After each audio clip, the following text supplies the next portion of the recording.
Matt Woodward from Mount Vernon, Missouri, right here around Freistadt. About 278 acres altogether at one time.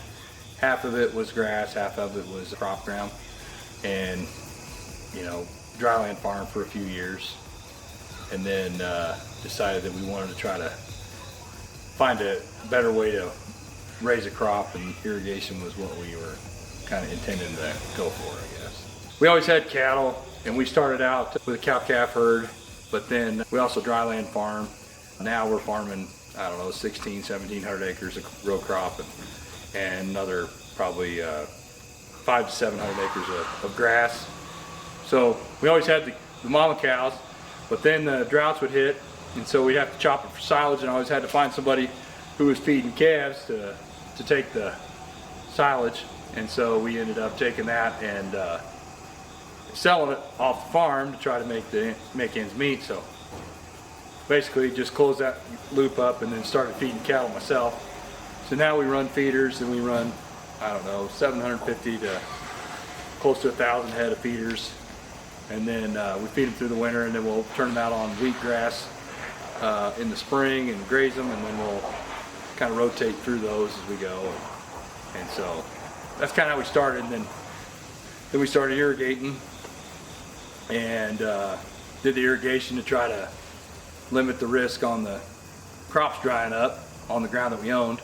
And so that's kind of how we started, I guess. I mean, years ago, I told that in our meeting that I thought that, I was trying to find a way to irrigate in our area because we have a lot of tree lines and, ponds and lakes and houses and buildings and fences, and it just doesn't, in our area, doesn't make sense because our small fields to put a pivot and tear all those valuable assets out. So the only way to do it was for me to find a way to irrigate. I ended up finding NutraDrip, and they were a fairly young company when I found them.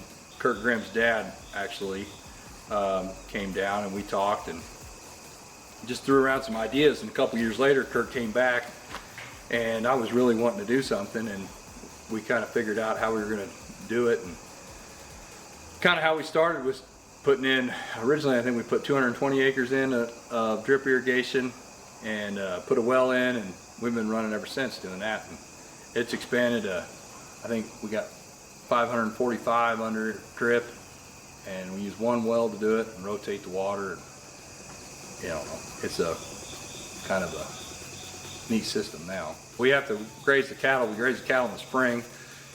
Missouri, their wettest months are in the spring, so we kind of get away with that. And the wheat's growing anyway, so kind of saves our workload. So instead of harvesting the wheat mechanically, we just let the cattle do it, and then we spray the wheat and plant corn.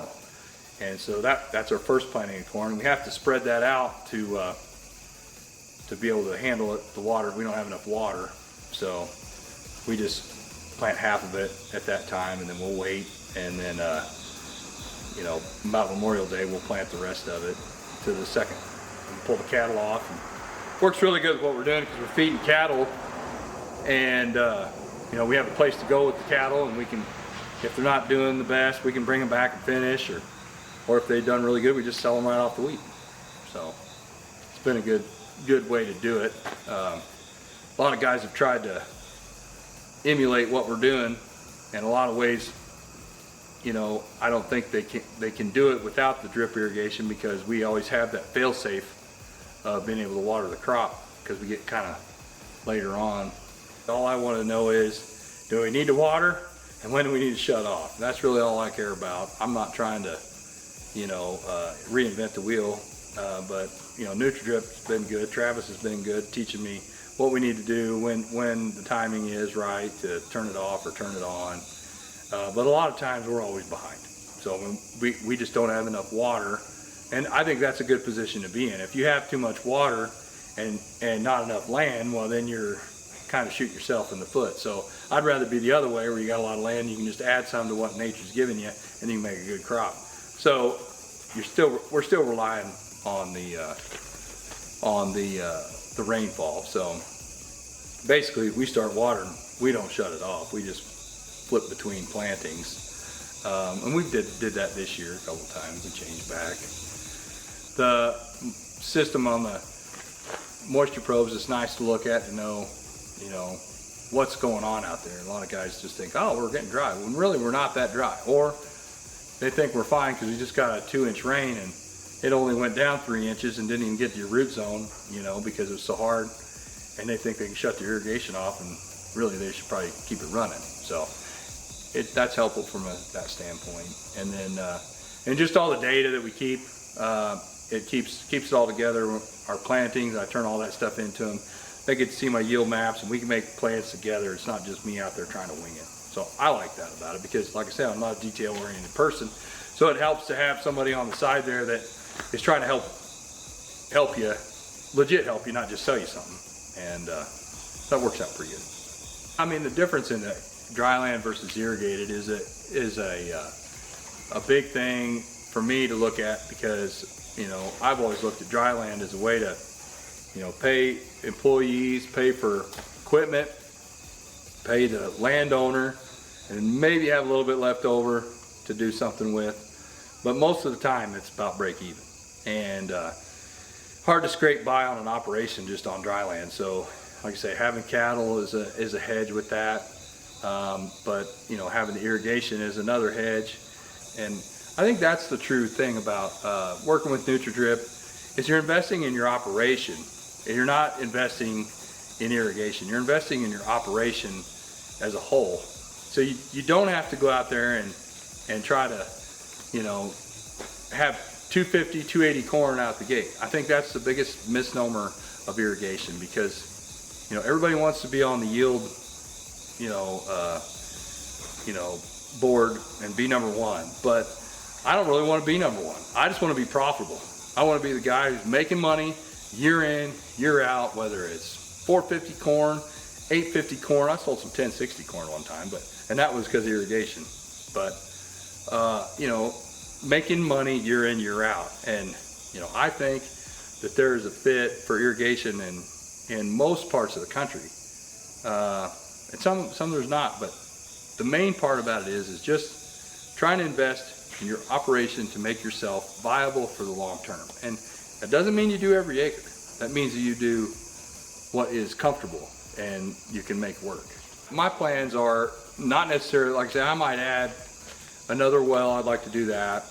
And then I'd like to add some acres. There's 100 acres I'd like to add next to us, and then maybe another 50 or 80. As far as on the cattle side, I'd like to add a pit barn. That's my goal, is to try to put in a pit barn. And then we can take the manure and then put it through the drip system as well, and maybe, you know, cut off that part of the industry that goes up and down, and just get our inputs right there on the farm. So have a closed circle and try to make a little money off of that. So that's my plan. Honestly, I feel like I started with NutraDrip. I mean, I bought the farm and I was farming before, but I feel like NutraDrip and I have grown together as over time. We've had our differences and problems and issues, and all that stuff has came together, but we've really been a team, honestly. I mean, I call NutraDrip, I feel like I have a lot of ownership in what they have done.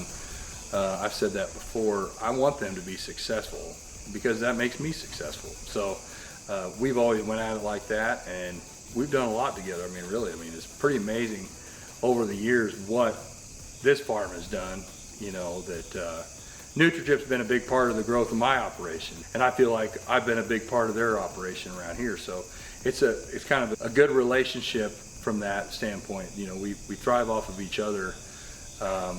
You know, they didn't just show up and give us our pivot and leave. You know, they've been an integral part of what's going on, and I like that. That's what I like. Some people might not like that. They might not like having anybody around, but I like having that because that gives me another person to talk to and bounce things off of. Hey, we might try this. What do you think? And then, you know, and he knows my farm. He knows what's going on. Knows my zones. Knows what's happening.